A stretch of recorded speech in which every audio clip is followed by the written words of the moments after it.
So, what do you do when everything you've done to be successful is starting to backfire in midlife? What do you do when you get to the top of the mountain and you're like, what else is there? Today, we're going to help hopefully figure that out with Dr. Tiffany Moon, who's joining us today because of her very newly published book, Joy Prescriptions. Welcome to the You're Not Broken podcast. Thanks. It's so nice to be here with you. I'm so glad you wrote this, and I feel like joy is happening right now, like between you and Judith Joseph's books about joy and like really boiling it down to like why are we actually, what's the point of doing all of this, right? Is like I feel like joy's having a moment. Is that too It cliched? is. No, it's not cliche. And actually, I'm going to go ahead and say that I think there's a cultural war on joy. Tell me Yeah, more. we're writing these books about joy, but like I feel like as a whole, our country lacks joy. There are so many things that get in the way of us experiencing pure joy. Yes. Why do you think, like, I don't need you to explain what's happening now in the news. Like, people get it.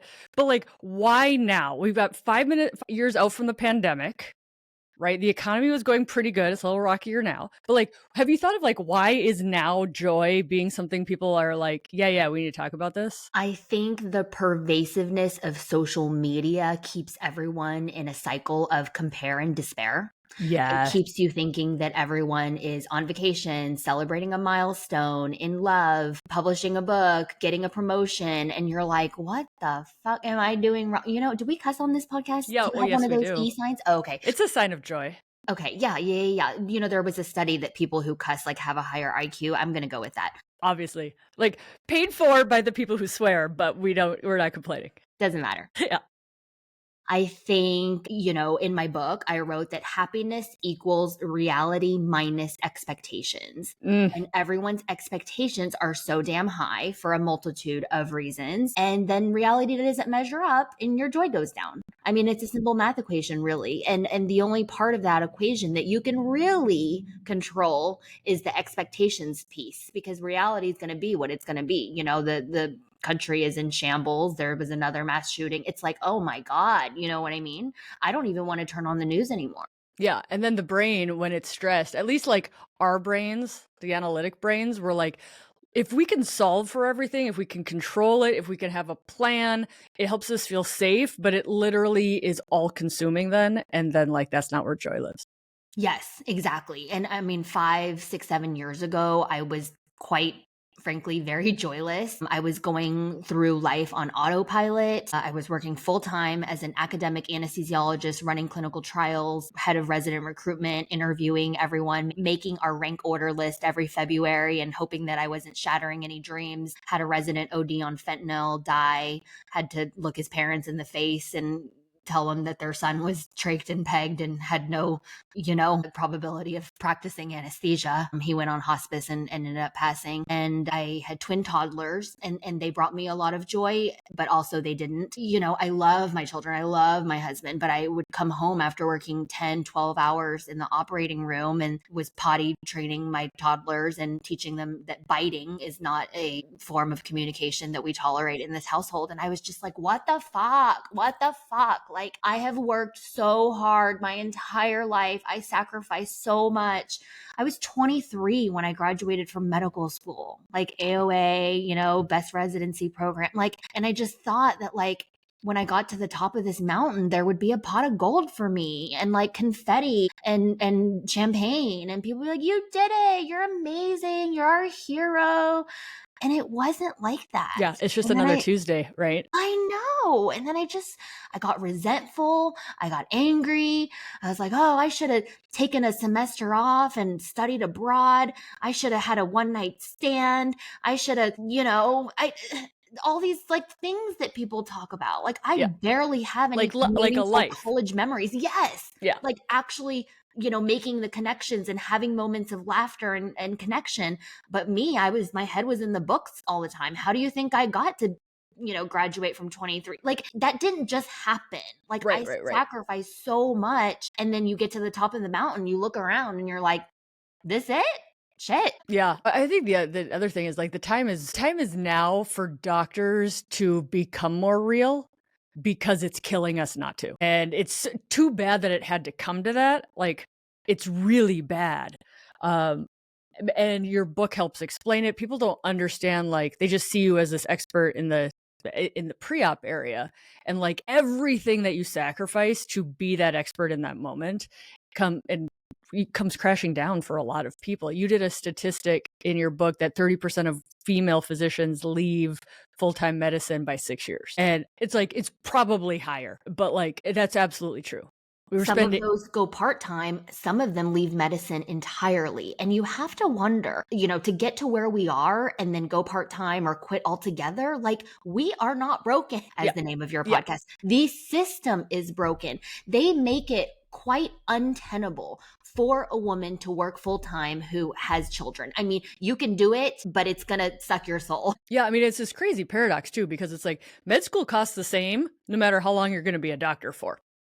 So you Yes. got $400,000 ballpark now to train to do this job that literally you can't have a family, especially as a woman with the increased burden of work at home, unless you are real clear up front with your partner about, like, we got to watch this because it's a slippery slope towards societal norms of like, it costs the same. And you don't want to, like, Tiffany, what would have happened if when you were 19, people would be like, this is super hard for a woman? Like, we would have doubled down. Right? For sure. I For was sure. going to do what I was going to do anyway, but I just wish that I had a little bit more clarity going into it. Yeah, and like you want the actual system to get better for everybody. Yes. Like, men are suffering too. Like, the male physician suicides is insane. Yeah. And so it's like, you wanted to get better for everybody. You don't want to tell women not to do it. Like, 'cause I Right. think that was like how the 70s and the 80s and the 60s was like, tell women not to do this.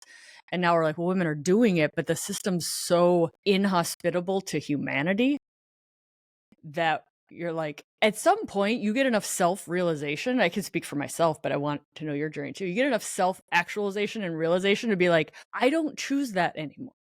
Right. Yeah. I think for me, that was somewhere in my mid to late 30s where I finally figured out that I am not the sum worth of my achievements. And when I finally believed that, then I allowed myself to not run at 60 miles per hour every damn day and to go part-time. I used to think that part-time was a death sentence in terms of academic achievement. And in many ways, perhaps it was, because after I went part-time, I was not promoted.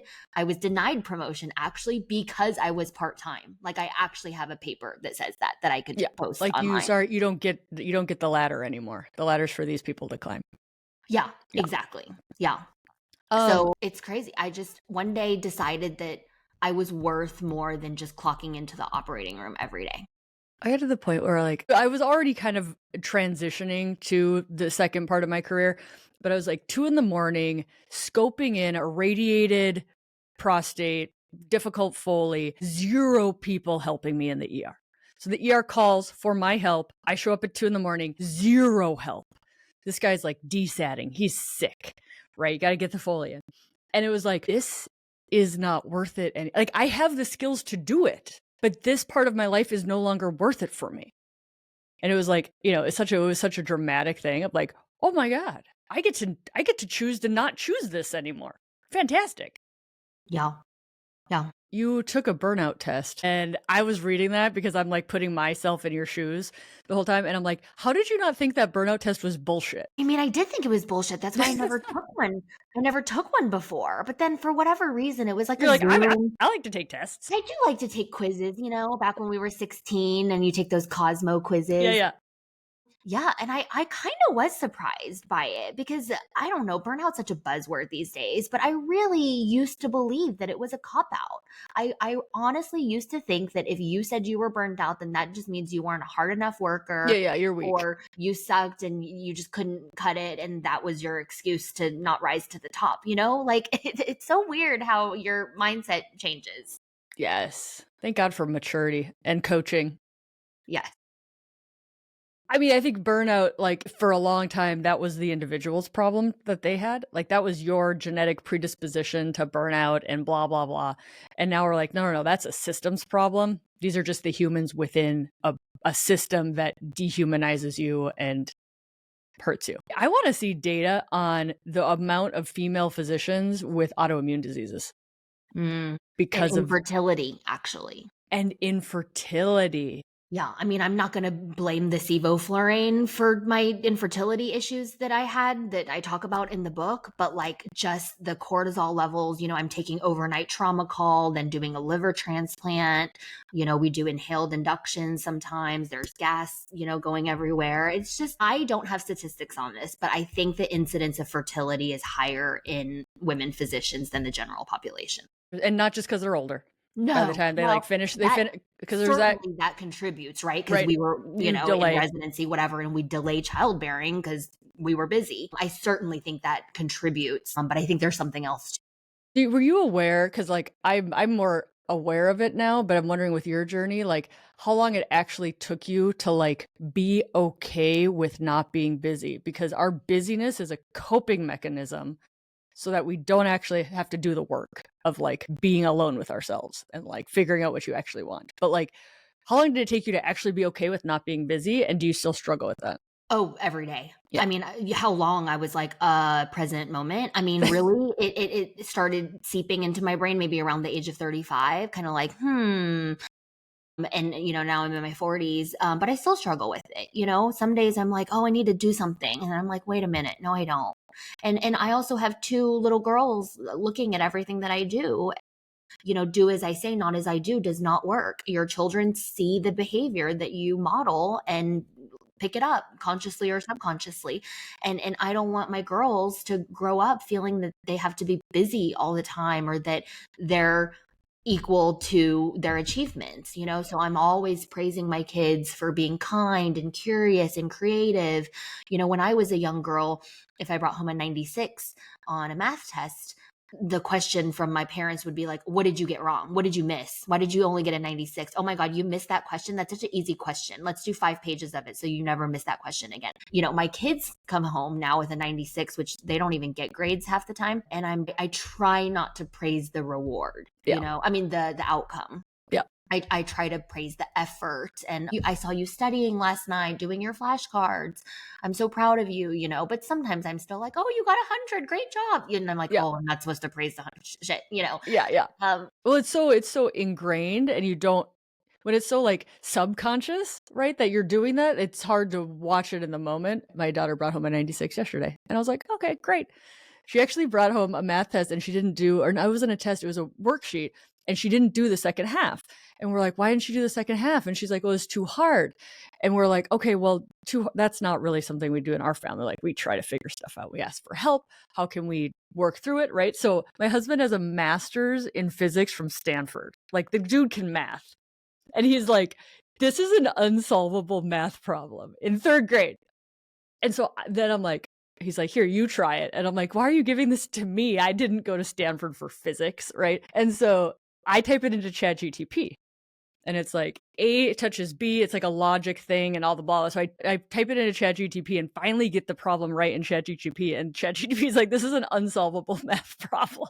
and they're giving that to third Yeah, graders. So so was it supposed to be right, exactly. unsolvable? I'm like, "Are you fucking with him? Like, Yeah. is this is this like a psychological test?" Right? So I email the teacher and I'm like, "Just wondering, seems to be unsolvable. Was that your intention?" And she's like, "Oh, it was a mistake." You're like, because you've upset a lot of children and their I'm like, parents. "Well, we were gonna give our kid a hard time for, like, saying something was too hard and not working on it."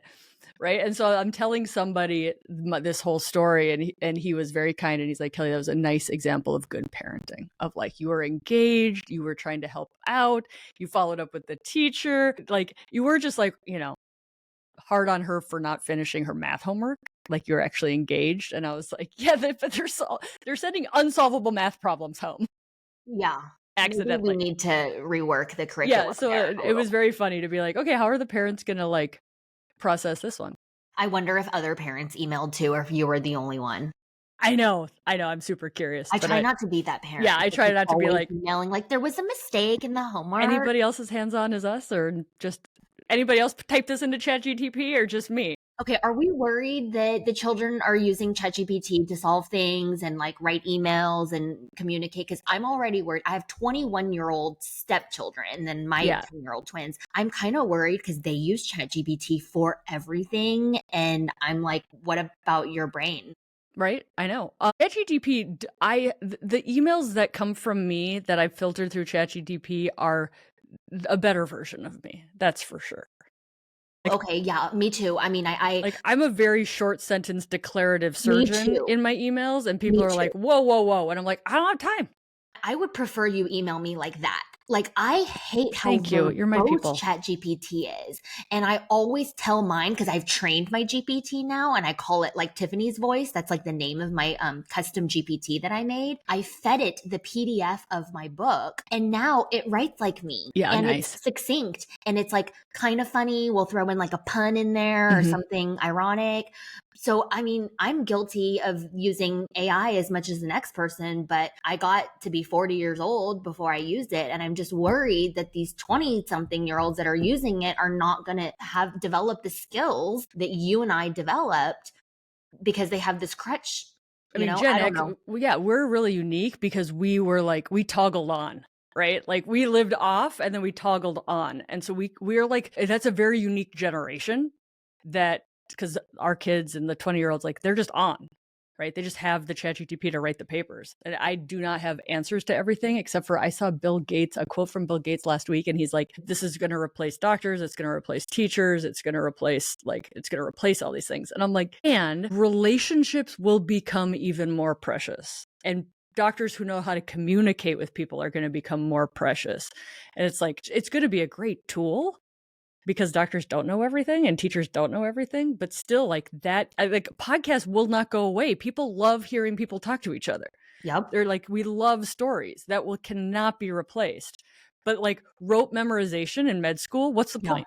Yeah. And that's kind of how, I mean, in our era, being a good student was in large part memorizing shit and regurgitating it. And now that's not. I tell my children, my stepchildren, and my biological children, I'm like, you need to develop skills that Chat GPT can't do, or else you're not going to have a job in the near future. Right. Yeah. Yeah. Yeah, totally. Because it's like, even if school stays the way it is, which is rote memorization, the existential crisis of doing that, understanding all the answers are right here in my phone, right? Like at some point, it just doesn't, the logic doesn't make sense of Yeah. but the skills that doctors need and don't have, like how to communicate, how to listen, how to problem solve, there's a lot of skills we don't, how to take care of ourselves so we Yeah. can actually stay in a career longer if we want to. Like there's a lot of skills we don't have that I'm like, maybe we could do some of those instead of memorizing. Like, dude, have you ever used the Krebs cycle? I never. I mean, organic chemistry, like even physics. I mean, yeah, Poisson's law, we can talk about linear flow, laminar flow versus turbulent airflow when I'm dealing with critically, stenotic airways. But like, yeah, no, I didn't need to do that. No, I know. It's going to be very interesting. And I think like for the cost of med school now, like Well, $400,000 for Bill you to Gates' daughter goes to one of the New York City med schools. I forgot. So why is he saying like, oh, it's going to take over and the replace my doctors, but your daughter's job. daughter's a doctor? I don't know. Yeah. Anyway, I know it's going to be like leading teams. And, I've got a guy I know who's like building huge data centers in Texas, right? To be able to process and handle all of this. And he's like, you still need people who know how the sausage is made, right. but not everybody needs to know how the sausage is made. And then you just have magic for everybody else. It's just magic. Right. Like when the internet was born, it's just magic. Yeah. It's just totally magic. Yeah. Learning how to say no. Still doing it. Hard. Super hard. I just turned down a speaking engagement because it was tight and they wanted me to travel. I turned down your speaking engagement. Like, I know. I'm like, okay, this is me. I'm like literally coaching women in my master class to like say no, prioritize yourself, all this stuff. And then I ask you to speak at Lead Her Summit and you're like, no. And I'm like, no, say no to other people, not me. I know, it's crazy. Like, but once you I am not good at saying no, but once you like get at least a little bit better at it, you're like, no, no, no. Yeah, I'm not as good. I think you're like this level of saying no, and I'm still down here where I'm like saying no, and I'm like, but and trying to still manage people. For me, like the pain of my husband, like it's hard to be a single parent, and for me to leave is really a stress on my family. And so, like, had I not I'd like to say it's because I have, like, great skills at boundaries and saying no, but, like, it's actually very painful for my family for me to be gone. They suffer. No, They they suffer, and so do. for me, I'm like, that's such a real thing right now that I use that a lot of, like, is it worth upsetting the apple cart? Right. It's not. And that was when I went part-time at work, is when I came to the realization that I was giving the best parts of myself away to people who barely gave a shit about me. Yes. And I was bringing home the shell of the person that I wanted to be for my husband and for my children. I would come home after a long shift. I'm tired. I don't want to run around outside and play. I want to pour myself a glass of wine because it's 6. Yeah, You know what I mean? And I and looked your at the tolerance for way stress is, like, so gone. I looked at the way I was living my life and I was like, what am I doing? Like, I wake up at 6 o'clock. I don't even see my children in the morning. My husband wakes them up, gets them dressed for kindergarten, first grade, whatever. And I was just like, I never went to any of the things at their school. I never chaperoned a field trip. I never went to the breakfast with mom on Fridays. Because Yeah. guess what? I was in the OR, and the OR is very inflexible. Like sometimes I'm like, man, I should have been a dermatologist because then I could just not take clinic on Fridays. You know what I mean? Like you have a little bit more flexibility in your schedule. But I just loved anesthesia so much. I still think it's the coolest thing to like put people to sleep and then wake them back up. Like it's like magic. You know what I mean? People are like, what are you doing back there? I'm like, don't worry about it. Mind your business. Yeah, I got But this. it offered no flexibility in terms of my life, and it was making me miserable. And that's when I cut back. Yeah, totally. I mean, to me, I'm like, urology is the best. I wouldn't have done anything else. I love all of it. But I mean, it takes so much from you, and then you realize, like, let's talk about you and, like, me and doctors doing unconventional things. Yeah. Like, 2025, more normal than ever for doctors to be stepping outside the box, but even like, my podcast is 5 years old, and 5 years I was, like, looking for somebody to give me permission I was like, who's gonna tell me I know enough that I can start a podcast? Like, I'm gonna get kicked out of urology probably for and now I'm like, everybody's starting podcasts, right? But it's like, it was even 5 years ago, it was like, dude, that's not professional. Okay, I have to step in now. I freaking hate it when people don't like what a woman is doing and they label her as unprofessional. I can't stand it. I have been the victim of it several times. When I started posting on social media, I was called into my supervisor's office, and the exact word he used was unprofessional. And I said, that's your opinion. And he said, Nice. you know what I mean? I Yeah. mean, beauty is in the eye of the beholder. So is professionalism. You know what I mean? I'm not like doing anything illegal, like crazy. I'm posting fashion, purses, my skincare routine. Mm. That's your You're being opinion. creative. Like, you're punished for being creative. Yes, punished for being creative, punished for doing anything outside of the lane of medicine. Punished for not How keeping your mouth dare shut. you? Yes, yes. How dare you not stay in your lane? It's a silencing. Yeah. For sure. I mean, professionalism is so vague. And they wield it against women, honestly. Oh, yeah. How many times has You know a what a dude has to male, do in order to be labeled unprofessional? this guy has his beer belly out, is, seeing how fast he can drink a beer and, yelling things that are not nice because his sports team is losing. And that's fine. That's fine. That's sportsmanship, whatever. They're just being bros. Okay. But me, like, posting all the outfits I wore is unprofessional. I can't. Yeah, I mean, once you see it, you can't unsee it. And this was vascular surgery. Mm. Man, like 5 years, Oh my the God. bikini Hashtag gate, med bikini. med bikini. Med bikini. Girl, you're taking me way back. I Yeah. had What a was that? whole, It was pre-pandemic. yeah. Yeah. So for people who don't know, a vascular surgeon, I think this is what it was. It was like a medical student and a resident. This was their research project. Yeah, You guys are because putting research in quotes right now. yeah, so they had like people who were doctors who had published images of them at the beach wearing beach wear and there were females, there wasn't men wearing beach wear, were labeled as, they did a research project to see if that was unprofessional. And they said, yes, a woman wearing a bikini at a beach who happens to be a doctor, that is unprofessional. And they basically, I think they got it retracted from the journal. Yes, it was retracted because there was a whole litany of backlash when that got published as That a was poster and then in insane. a vascular surgery peer reviewed. And me, I mean, I have over 50 peer reviewed publications, blah, blah, blah, whatever. But I'm like, okay, how did this get through the peer review process? Because it's not like a blog where you open up a website and you like send it into the atmosphere. Like peer review, I have some statistician up my ass about like, you know, a Whitman test and he's like questioning me and I'm calling in a statistician. I'm like, I don't know, make it seem statistically significant. I don't know. You know, I mean, up my ass about just minutia of my research paper I'm trying to get published. But this thing where a bunch of med students and residents like made fake social media accounts to troll women on social media, I was like, this Yeah, is that's what, right. I the forgot. I fact that it forgot got that important published part of it. goes to Jeez. speak volumes about what the men, I'm presuming the peer reviewers were men, like they thought that this was, you know, academically worthy literature that needed to be published. That speaks volumes about, you know, that. And yes, it was subsequently retracted. And so the whole like hashtag med bikini thing was going on for several years. And I chimed in on it. Like anytime anyone had anything to say, I'd be like, smells like med bikini all over again. Yeah. Yeah, totally. I was reading your book, you're telling about like the grind of what it takes to basically compete academically at the level we have to get to where we are. Like time and time again, and going back to like, you know, us with infertility and inflammatory diseases, but it's like, it's amazing. You can only do this in your 20s, like, because the body's still so resilient. But it's like the crappy food, the massive stress, the lack of sleep, like, it's grinding on the bodies. And I think there is more and more data on like doctors aren't the healthiest people at this point because we don't recover. There's no recovery to any of this. Yeah. It's like all systole, no diastole, you know? And what does Yeah, that result in?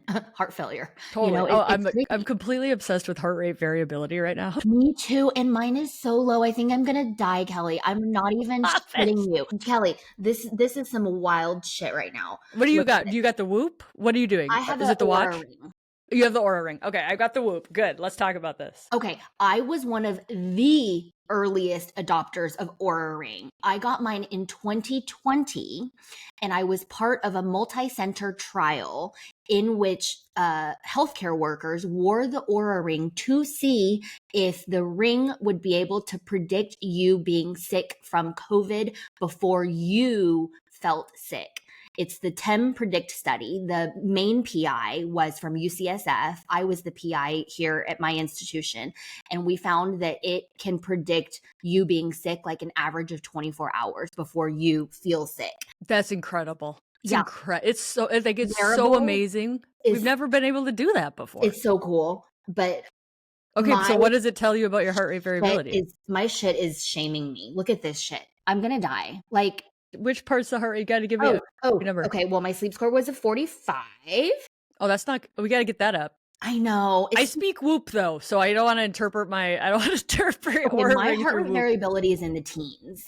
And I know there's like, it's not like, oh, you're 30, I'm 16, so you're better than me. It's No, like, yeah, it's age you know, adjusted. it's a trend in your individual variability, but I still think I'm gonna die. We got to get you sleeping. Are you on progesterone? No, I need to get on progesterone. I need some testosterone. We need to cream. get you the My people. libido is in the trash can, but also sleeping 3.5 hours We got to doesn't get you make me sleeping more. horny. Yeah. Yes. Yeah.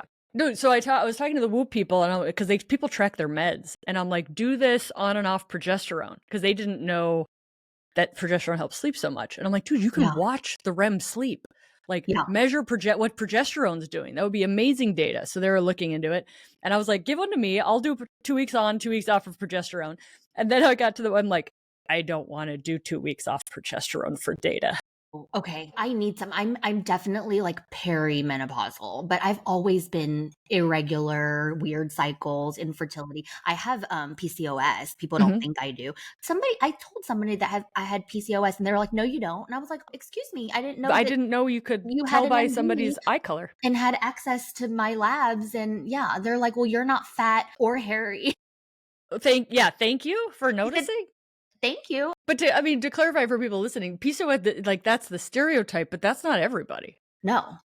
Yeah. by any means. Yeah. No, So no, we gotta we'll we gotta find get some. my heart rate. You have friends in your town who can see you for For hormones. sure. You've got the This was educated so bad. people. I wrote an entire book about, finding joy and connection and laughter, but like right now because of the book launch, like I'm not doing the things that I said, but it's just because right now, but like overall, I sleep well, I eat well, I exercise, but like for these 2 weeks, maybe the sleep score goes down a little. That's the truth of it. I'm not going to sit over here and pretend like I get 8 hours of sleep every night and wake up and, I mean, someone came over to my house this morning and did my whole makeup. I was like checking email. Yeah. No, book launches are. It's the birthing. That's what I'm telling people. They're like, what's it like to launch a book? I'm like, it's birthing a baby. That's what it's like. Yeah. Yeah. And you got to be okay talking about your baby a lot. Yeah. And you hope people like your You baby. hope people like your baby. And don't talk shit about your baby. Yeah. When did you get to the point in this journey where you started trusting yourself? Oh, only recently, I think. It's a superpower, right? It is. And I still question myself. Like I hired this new assistant and I'm like, oh, I shouldn't have, like, I knew it. I don't know. All my life, like I had a string of failed relationships.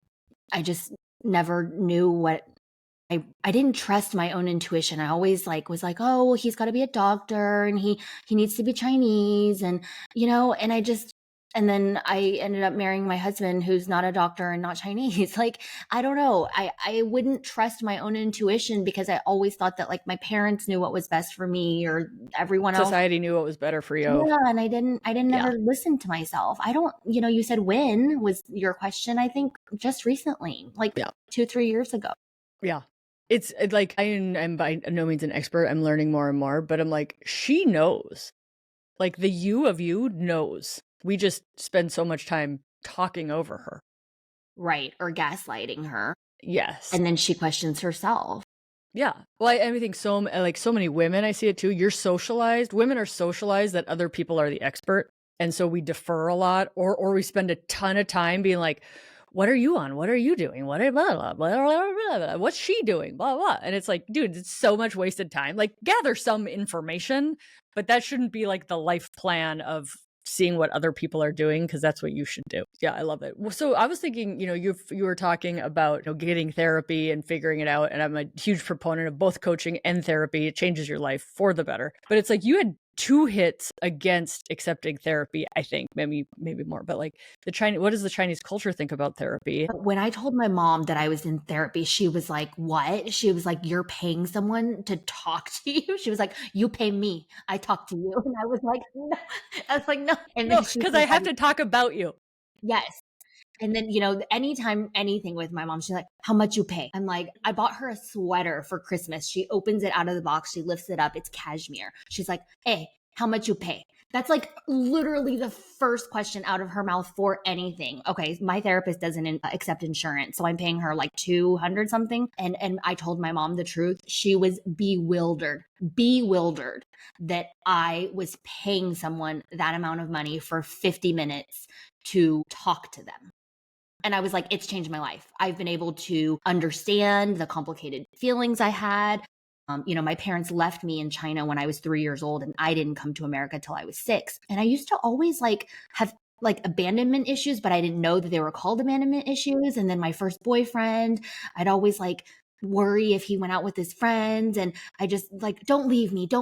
And I'd hold so tightly onto people that I probably ended up driving them away. And I just could never understand why I'm so scared that everyone's going to leave me all of a sudden. And then my therapist was like, do you think it has anything to do with your parents leaving you when you were 3? And I was like, oh my God. You're like, why there's the elephant in the room. What's that emoji, brain exploding emoji? You know what I mean? I mean, why couldn't I figure that shit out on my own before I wasted $10,000? Because you're too in it. Know. Yeah. I don't know. But I did. You're too in it. Yeah. But between the Chinese culture and then doctoring. Yes. Doctors literally have the threat of being told they're unprofessional or that you're mentally incompetent or what, doctors have a stigma against therapy.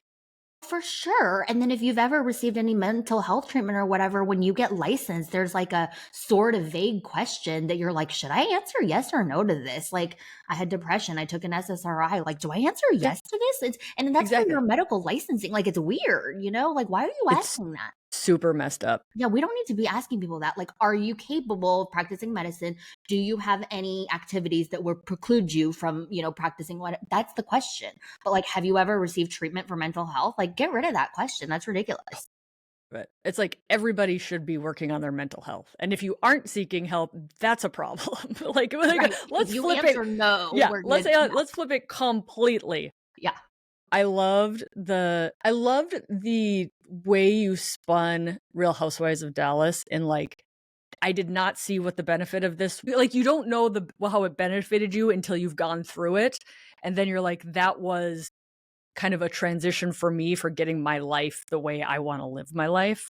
But like, you can't know that going into it. Like, this will straighten me out.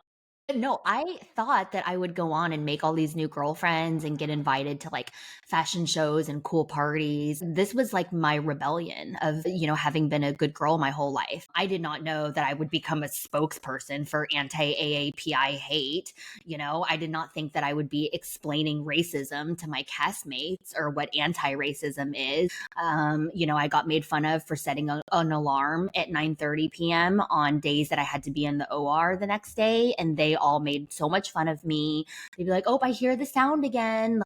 Tiffany's got to go. Housewives was wild. It was such a wild experience.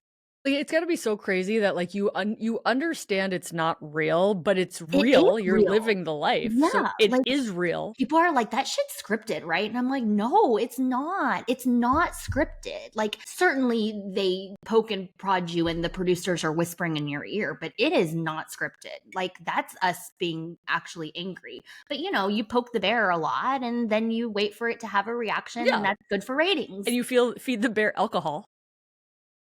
Lots of alcohol. My liver enzymes while I was taping that show were definitely high. I did not have them checked. Right. Yeah. AST, Best not to know. GGT, I don't even know. It was bad. I mean, I was drinking almost every day, and on some days, like 3 to 4 drinks on a weekend, because on a weekend we're filming for like 8 hours. So you have a mimosa, and then you have a whatever. Like, yeah. And there's a lot of boredom. Like, there's a lot of downtime. There's so much boredom. What people do not understand about filming is that it takes like 4 hours to film something that's going to show on TV for 10 minutes. Like a dinner party, they stagger the arrivals. I never knew this because I was not a watcher of the show before I became a cast member, but they always stagger the arrivals. So it takes almost an hour and a half to 2 hours to get everyone into the venue. And then they don't ever feed you. They do not feed you. I did not know that. Like, the one friend that I had, she didn't even warn me. I was like, you could have warned me. I was like, when is the food going to come? And she's like, oh, it's probably not. And I'm like, but it's a dinner party. Oh, what? And the call time was 6 p.m. and it's 8. And like, I worked all day and I'm starving. And she's like, oh yeah, you have to eat before you come to these parties. I was like, what the hell? I have to eat before I come to a dinner party? It was wild, girl. Housewives is so wild. I have so much tea that didn't even make it into the book. Sure. Because we had to pass it through legal. They nixed like half my story. Did they? Yeah. Yeah. We had to condense the Real Housewives chapter into, I couldn't call anyone out by name, which I didn't really. And then I stated some things that they needed me to soften. And, we didn't want any troubles or whatever. And what my legal counsel basically said is, no one can argue with how you felt about something. Somebody did something, it made you feel this way. Period. End of sentence, not arguable. Write that. And I was like, okay. I'm picking up what you're putting down. I got it. That's helpful. So then I had to massage that whole chapter 8. I love it. My other like favorite thing that I feel like I bonded with you in the book is like stand-up comedy. Yeah. Because let's talk about what's not professional for doctors to do. Lord. Yeah. But dude, we got content for days. Yeah. I got called unprofessional because I did a bit about all the things I've extracted from people's rectums where they accidentally slipped and fell. Dude, so funny. And I was called unprofessional for doing that bit. And I said, you've got to be shitting me. Like, it's a joke. It's literally a joke. It's literally stand-up comedy. Understand the genre. Yeah. Like, we can't even, this is why we can't have nice things. Like, Karen's always gonna ruin it for us. I took my first stand-up comedy class and they're like, Kelly, you're a physician and you're a sex med doctor. Like, you have content for days. And I'm like, they're like, the problem with most comedians is like, sure, they're funny, but they've never lived a life. Right. They got no content. Right. They're like, dude, between your culture and like the rigorous upbringing and then doctoring, content for days. Yeah. Like, when is your Netflix special coming out? I know. Well, that's I'm manifesting a Netflix I'm special. manifesting it. Yeah. I want to see more of you, because when I didn't learn of you, I want to say till like last year.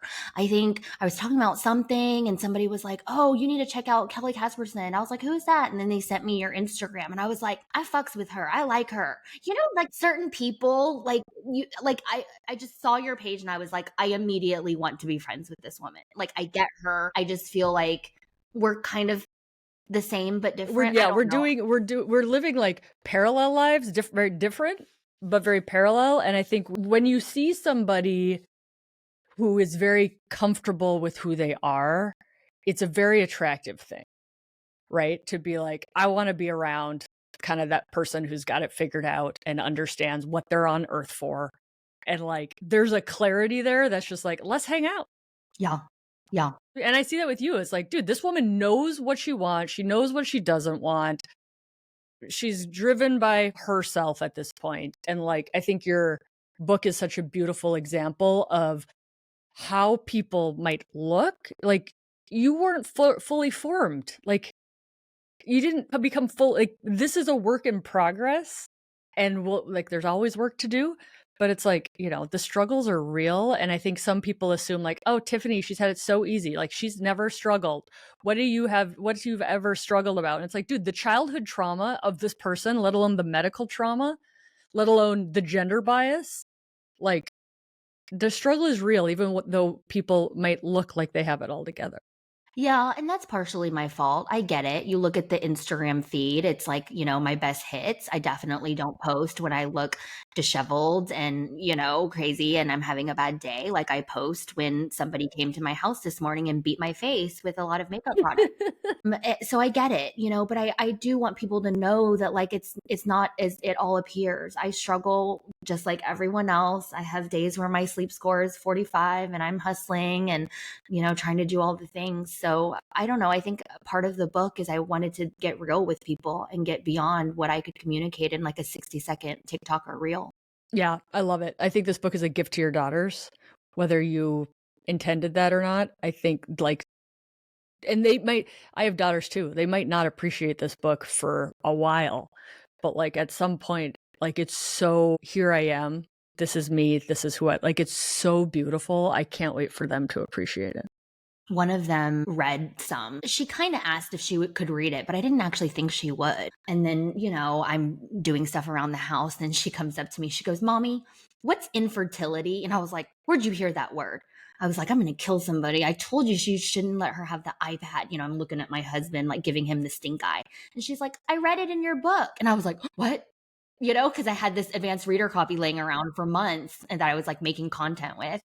And she said, like, "Mommy, can I read your book?" And I was like, "Oh, sure, honey." So Like, I sweet. didn't think of it. And then I was like, "Okay, don't read the book anymore." That's awesome. But they're so sweet. Dude, they're so like, my kids, like, they understand. This is a while ago now. They're like, how do you make a podcast go around the world? Oh. Yeah. And I was like, okay, because they don't watch me podcast. They don't know how big my podcast is. But they're like, how do you make a podcast go around the world? And I'm You're like, like, okay. yeah. How old are your girls? They are 7 and 9 Yeah. Okay. with insolvable math problems. I know. Your school system must be more Like, advanced it's than a very ours. good school. They're making sure the parents are paying attention. Mine are like learning the capital of each state. So I'm getting quizzed at the dinner table. Like, "Do you know what the capital of Tennessee is?" I'm like, "I sure don't, baby." I remember 3rd grade, learning that in 3rd grade. Yeah, yeah, So, yeah. like, now that they're doing it again, I'm like, it's taking me back to be like, Yeah. it's like the Krebs cycle. Like, do you ever use the capital I of also don't know. Montpelier in Vermont? Do you Yes. ever use that? No. And I can't tell you what the distal convoluted tubule does. Like, the kidneys, they work. When they work, they make pee. When they don't, shit's bad. Like, I don't know how the nephron works. I don't. And then And you're I'm like, still a good doctor, I does promise. anybody?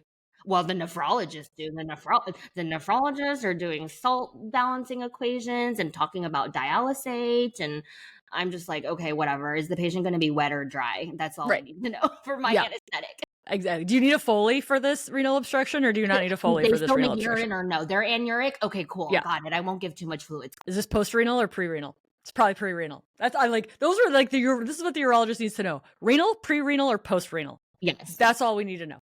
Yeah. So And if funny. it's pre-renal, don't call me. I would love to work in the OR with you. I just think we would be such a hoot. Oh God, it would Does the be. world handle it? We would basically solve all the problems of the world Yes. and listen to some really good music.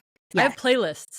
Yes, I have playlists too. Yeah, it's very Yeah. important. Depending on the surgeon. Sometimes we have like 90s hip hop and R&B. Sometimes we do. One of the spine surgeons I worked with loves Taylor Swift. Like we just Tay all day. And then one of the guys likes heavy metal. It's the only room, bariatric surgeon. Rush. I'm like, oh. And then Rush for the liver transplants. the bariatric patients, then I have to listen to heavy metal. I'm like, my back hurts, my brain, my ears are bleeding. I gotta go. It's rough. You should see what your heart rate variability does on those days. That cannot be good for you. Does your Whoop tell you how stressed you are throughout the day? Yes, which is amazing. Like It's not helpful, like to tell me that I'm stressed I know. physiologically. It's pretty. I was wearing a continuous glucose monitor, and I did one it too. spiked during like a challenging part of a surgery. And I was like, oh, it knew when the Foley wasn't going in. Okay. Okay. So that was super insightful. Yeah. I wore one too from Levels for like 3 months, and I'd like eat an apple and have a huge spike, and I'd be like, shit, I thought this was good for me, you know? Rice. Yeah. So White rice for me is like a Snickers bar. terrible. Unfortunately. I like had sushi. I'm like, I can't have sushi now. I just have to have the sashimi and that's it. Yeah, I know. I learned a lot. I love all this like biohacking stuff. You know what I mean? I mean, it's science, and we didn't learn any of that stuff in medical school now, but I joined these sorts of conferences, and I read Peter Attia's Outlive, the whole encyclopedia of it. Yes. And I'm trying to like, because I want to be like 100. I want to be cranky, old Asian grandmother, great grandmother, bossing my kids around, Totally. telling them what to do. Like, I can't wait. And then you'll say things like, before the internet. Before ChatGPT, we used to actually memorize things. Yeah. Before I got an iPhone, my 4th year of medical school, that was my first iPhone ever. Like, I distinctly remember it because before then I had a pink Motorola Razr flip phone. It was hot pink. And I'll just tell my grandkids. I had a Palm Pilot. Oh my God. Did you ever stylus? Because that was required for medical school. Oh my God. Okay, this is it. Did you have a TI 83 graphing calculator? Absolutely. That shit was $100. My parents. No, it was like $120. I came home and told my mom that I had to have this piece of technology for math class. And she was like, absolutely not. That shit's $100. Like, can't you figure out a sine and a cosine in your brain? And I'm like, but it graphs. She's like, I don't give a shit. Like, use your babysitting money. I'm like, I got to use my babysitting money to buy this TI recalculator. Like, I was hoping to get lipstick and eyeliner with my babysitting money. This life is so unfair. Yeah, this was not part of the budget. This was your budget plan. Dude, at your conference, let's do stand-up. Have you done stand-up at your conference yet? I would shit my pants. That's what we need to do. Tell people about your conference. Need to come to the conference. I told her no, you guys. I know. Because it's only 6 months from now. Okay. And I'm book you scheduling conferences in 2026 at this point. Okay, I would like to book you for 2026. Who do I need to speak to? We'll speak offline. Have your people call my people. Right. Okay. But tell people about your conference. What's happening? It's called Lead Her Summit. The first time we ever did it was last year. This year we're doing it again in November 7th through 9th in Dallas because that's where I live and it's centrally located. So the West Coast come and the East Coast people will come. We have amazing speakers. I target it for not just women physicians because the things that we're talking about are like, building your brand. Betsy Grunch came, Sonia Ohm came, just negotiation, how to market yourself. Ali Nowitzki talked about nutrition, fitness, all these other things. And it's for all women, not just physician women. And for the physician women, I would say it's probably those that are doing something outside of just practicing clinical medicine. You know what I mean? It's like such a physician overachiever thing to be like, oh, the people who just do medicine. Oh, like you just do medicine? Like you don't have a book, you don't have a just podcast? Practice medicine? Yeah, you don't have your own practice and are running. Yeah. We do it to ourselves. Crazy. We do. It's all self-inflicted trauma. I want you to know. And it's so fun. Last year we had almost 200 people in the room. This year I'm aiming for 300, which would be the entire conference. And it's a fun conference. I mean, I don't want to toot my own horn, but it's not like a basic boring conference. Like, it's lively. There were people networking, and now some of the people that came to the conference are now like besties, and they've gone to visit each other and they talk, and people are like, "How did you guys meet each other?" And I'm like, "Oh, we sat next to each other at Lead Her Summit." And I'm like a Awesome. matchmaker, but for like adult female friendships. I feel like You I know? need to be Betsy Grunch's friend, though. You too. I do. Do you not know her? No, I like on the internet, I'm always kind of like, she needs to know that I'm here willing to be her friend. I will put You know the how, two like, of you know to how, that. like, you decide who's going to be your friend? I decided you were going to be my friend. Yeah. And then I reached out and I was like, "Hey, That's how can it we be works. friends?" Then I said, yeah, of course. You're like, "Sure, Like, yeah." I love people who know what they want. Yeah. Like, oh, you want to be your friend? Yeah, that sounds reasonable. Yeah, no, I remember DMing you and being like, "Can we be friends?" And I was like, "She is not going to respond. She's going to be crazy." And then you were like, "No, it's cool. Yeah, let's be friends." That's how Okay, we so adult. if you come to Lead Her Summit 2026, I will introduce you to Betsy, because she's probably going to speak. She spoke last year. She's speaking this year. She'll probably speak. I mean, she had such a good talk. She's the Betsy is boss. just so authentic. Like you are. Like, what you see is what you get. She doesn't try to like be this people pleaser, whatever. Like, she is who she is, and she's Female so surgeons, fun. man.